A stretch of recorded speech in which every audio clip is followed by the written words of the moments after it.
Light within my heart, light within my thoughts, light within my words. May one and all and everything, blessed and loved, ever be. Welcome. I am Sister Who.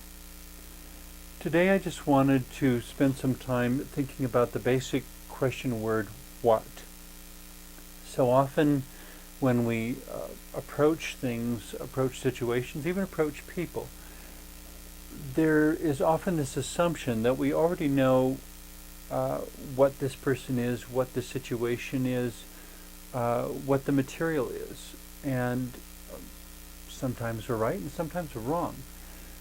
The person who thinks, for example, that they have genuine currency and goes to buy groceries at the store. They're all out of food, they have a definite need, and they get to the store and discover that what they actually have is counterfeit.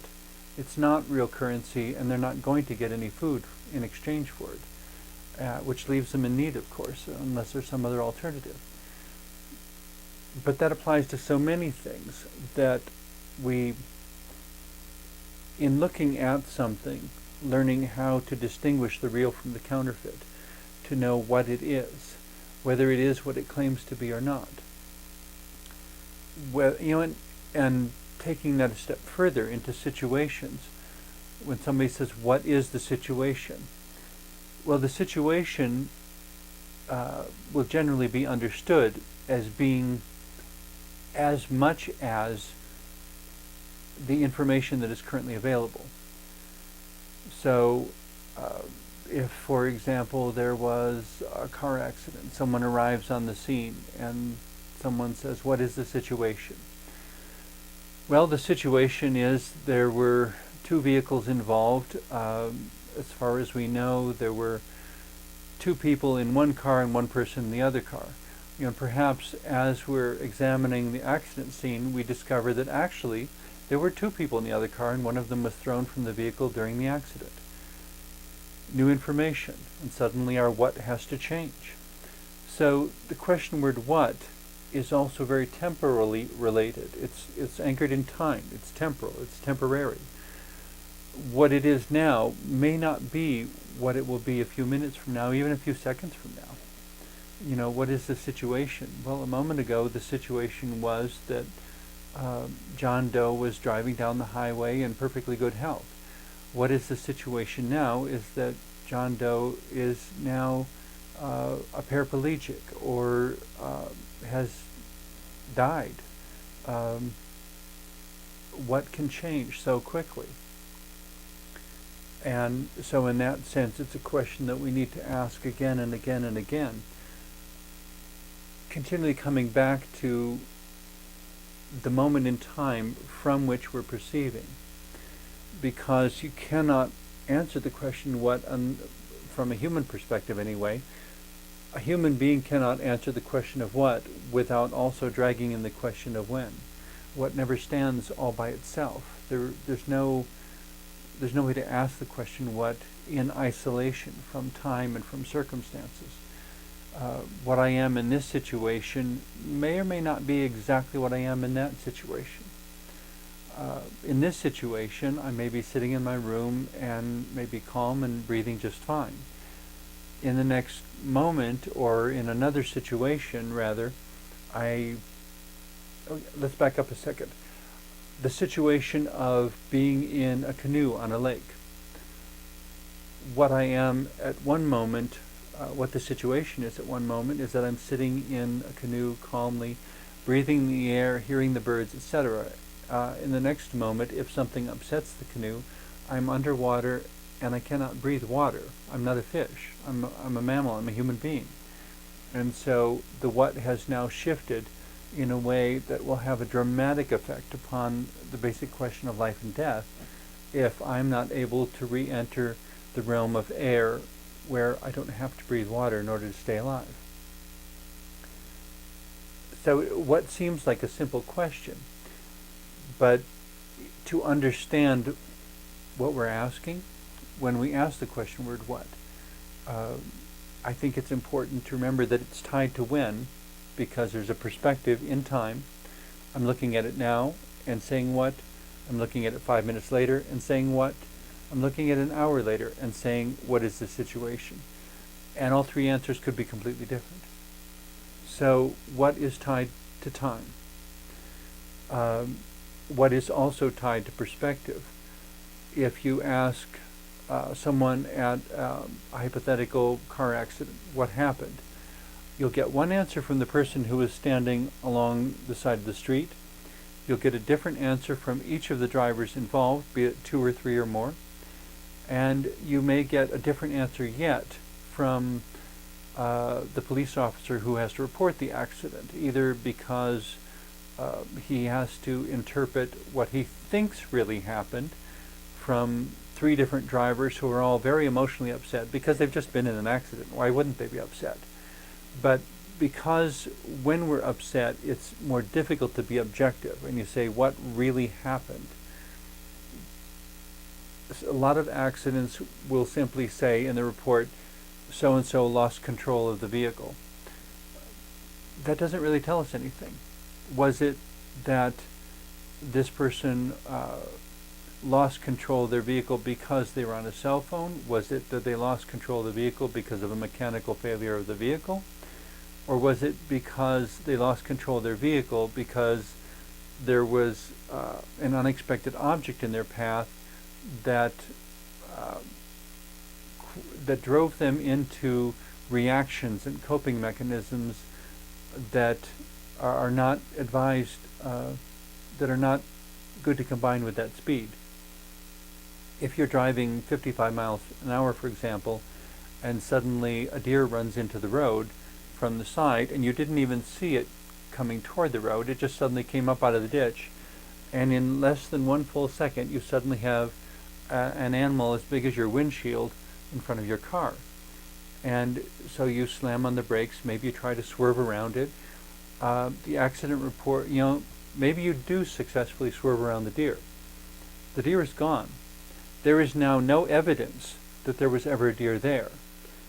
But your car is now in the ditch, and you've had a wreck, and hopefully you're fine, and you managed to survive it, but the car is a real mess. A police officer shows up, and you have to look at the officer and with all the sincerity you can muster say, really, there was a deer in the road, and I swerved around it. And I missed the deer, but I hit the ditch.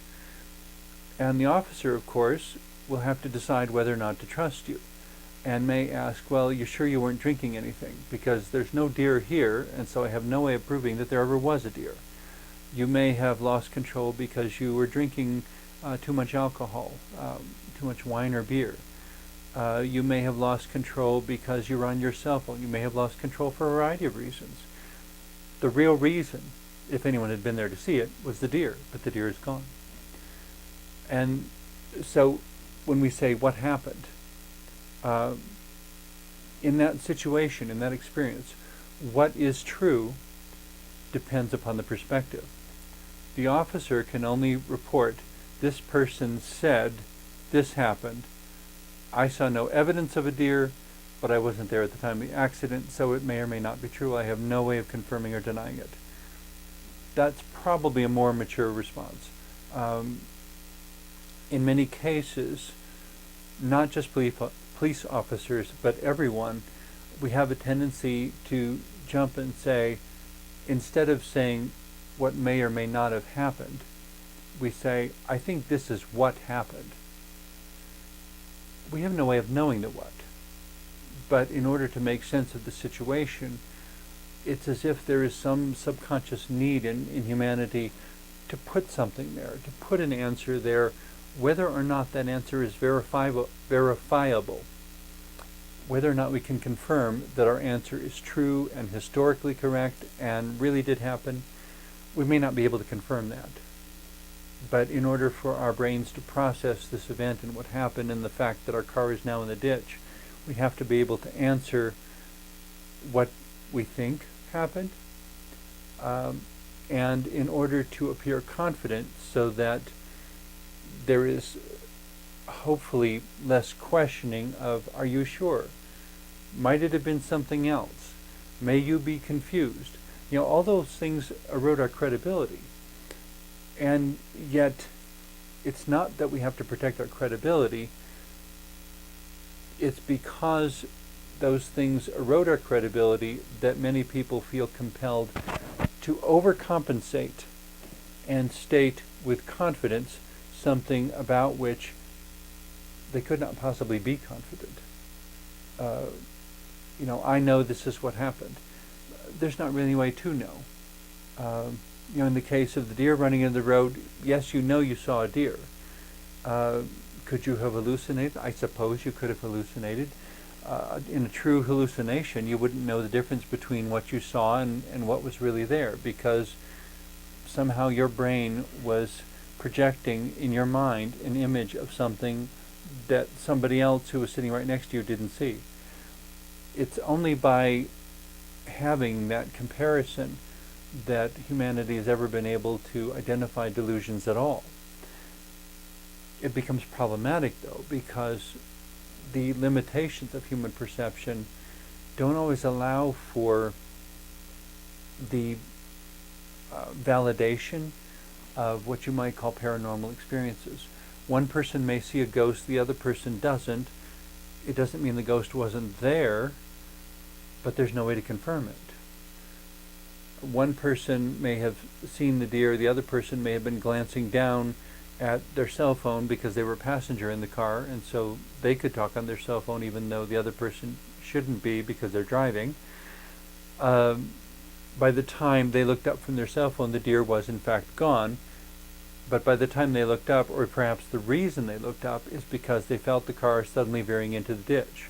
So by the time they look up, the car is now aimed over here, the deer is going down the other side of the road, and the passenger in the car, because they weren't looking up at the moment that the deer passed in front of the car, cannot confirm that the driver is telling the truth, which of course makes it all the more difficult for the police officer to verify that report.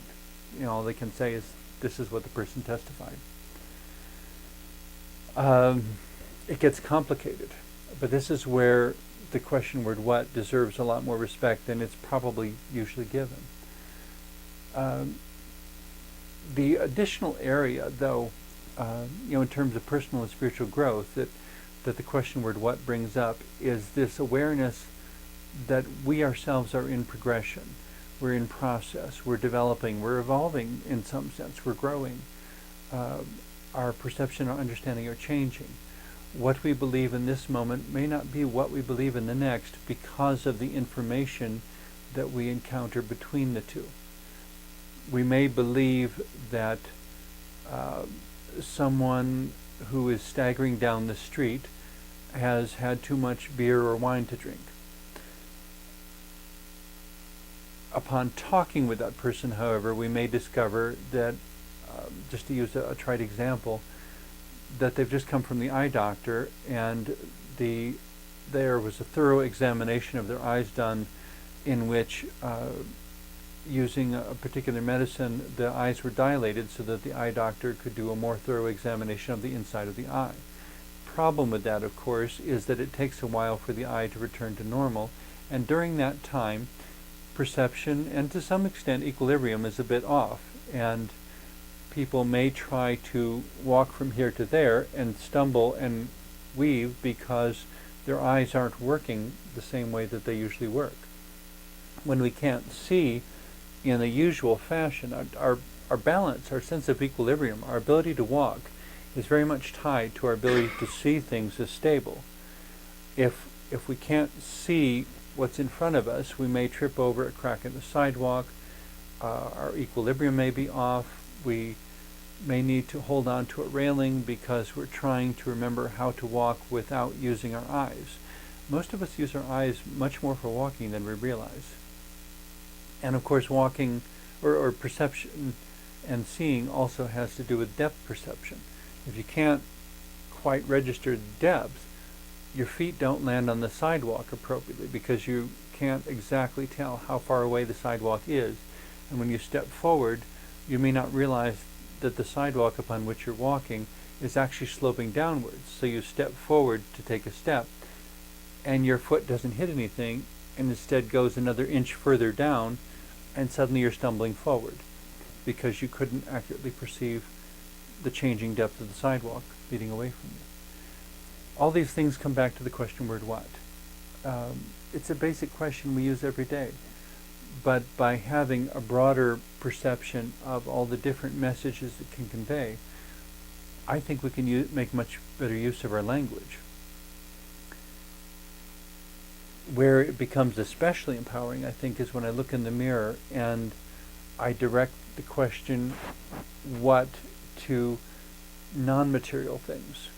When, for example, I send up the prayer, what would you have me do in this situation? What is your will, O God? Or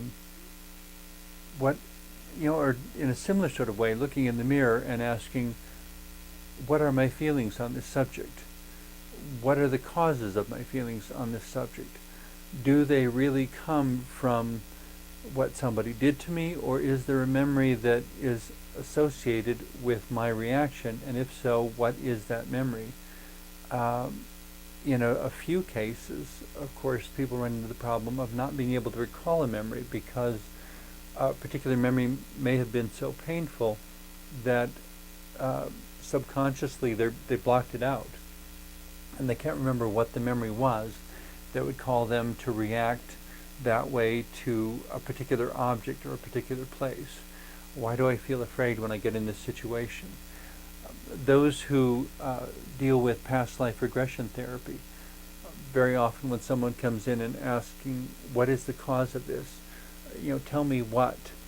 And they may decide to experiment with past life regression therapy to see if the mind is perceiving or remembering, depending on how you look at it, a previous life in which, or a story, if you will, however you want to look at it, in which an experience happened that created an emotional predisposition that is somehow carrying over into the conscious living at that time. That someone may come out of such a session saying, the reason I get afraid of heights is because either in a previous life or a dream or whatever state, I remember falling to my death from the top of a tall building. And did it historically happen? Maybe, maybe not. I don't know that that's really the point. The point is that our mind tries to make sense of things and to answer what in some way, so that we have some framework within which to continue addressing and living our life.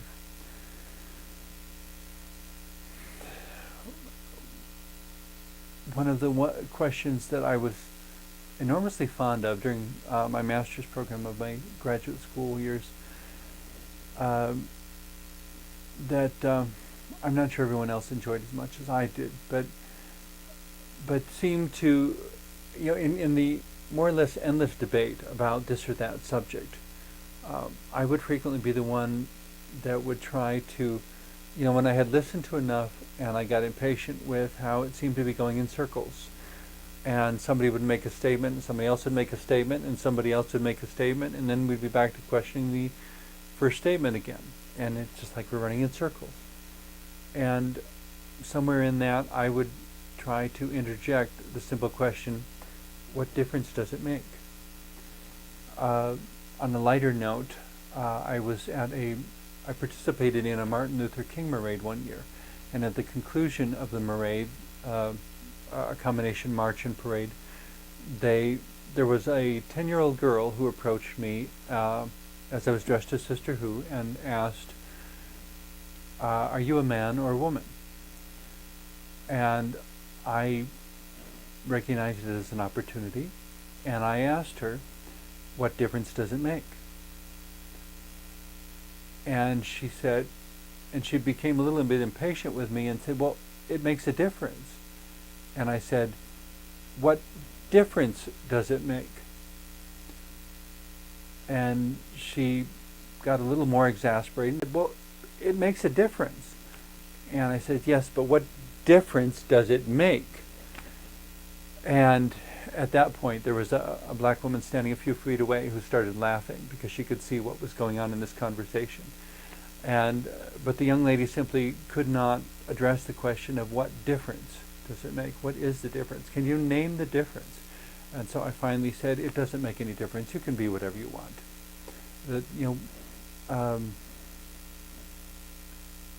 It sounds like such a simple question. And yet it was one that the conversation between me and the young lady could not go beyond that point until we had somehow answered that question. She wasn't willing to answer the question, so finally I had to. I don't know whether or not my answer was helpful to her, however, because what I was inviting, maybe later she figured it out, I don't know, but at the time it doesn't seem like she was ever able to answer the question of what difference does it make. That the what that was on her mind at that moment was somehow, it remained an enigma. It remained a conundrum, an unanswerable question. I suspect that there was enough from my size and my voice and so forth that she probably would have figured out that I was in fact a man. I wasn't trying to hide that, but I was much more concerned about her wrestling with the question of what. And it is very often being willing to wrestle with our questions that we find the bigger parts of ourselves. On which note we could turn to the question of what constitutes me? What constitutes an answer to my question? What constitutes, what are the pieces and parts of the person that is me? Well, there's a particular history. There's a particular personality. There's a particular complex human brain with particular characteristics, many of which science can neither understand nor even document. Were it possible to note such a thing, there's probably a particular chemical composition, but with a formula so long in terms of naming all the elements and compounds and states, gas, fluid, or solid, gas, liquid, or solid, that comprise the person that I am, the answer would probably be too complex to ever really provide. But it still makes sense to have at least the innocence, the audacity, the courage to ask, yes, but what am I? Am I this? Am I that? Am I to be identified with a particular religion? Am I to be identified with a particular societal strategy? Am I to be identified with a particular language or a particular geographical area?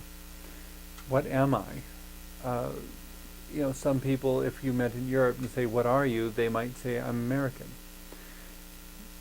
Not that necessarily tells anyone very much, except it distinguishes them from people who are clearly from other places. If I was in Germany and somebody said, what are you? And if I answered, I'm an American, they would respond, oh, well then you're not a German. And presumably that means you're not familiar with German customs, German government, German systems, and may or may not be familiar with even German language. In my case, I am familiar with German language because I studied it in school, but that's another example of the question word what. What did you study? And what I studied at certain earlier ages in life has had such a profound impact on what happened later in my life. It's interesting as I'm carrying on this reflection that it's almost impossible to describe anything without bringing some sense of what into it. The traditional definition of grammatical parts of speech is that a noun is a person, place, or thing. A noun is a what? Basically, every correct sentence in the English language has to have an answer to the question word what. What is the noun? What is the subject? What is the verb? Even the verb is a what. And so even just the process of communicating and of being together brings us back to this question word what, and invites greater awareness. Ultimately, that's what all question words come down to, is inviting awareness, inviting understanding, and inviting inquiry and questioning and investigation and exploration to find out what it is and to find out what the words are by which you could describe this to others, to hopefully begin to acquaint them with whatever it is you've discovered, especially if they could not follow along and experience or discover that thing right alongside of you. In much the same way that Marco Polo traveled to China and came back with all sorts of answers to the question word what, some of which I'm sure were very difficult for many Europeans to believe because they were so completely different from anything that was common to the other people's life experience.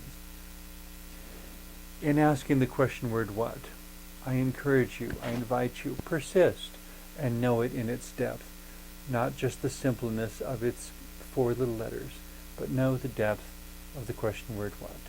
Thank you for watching today.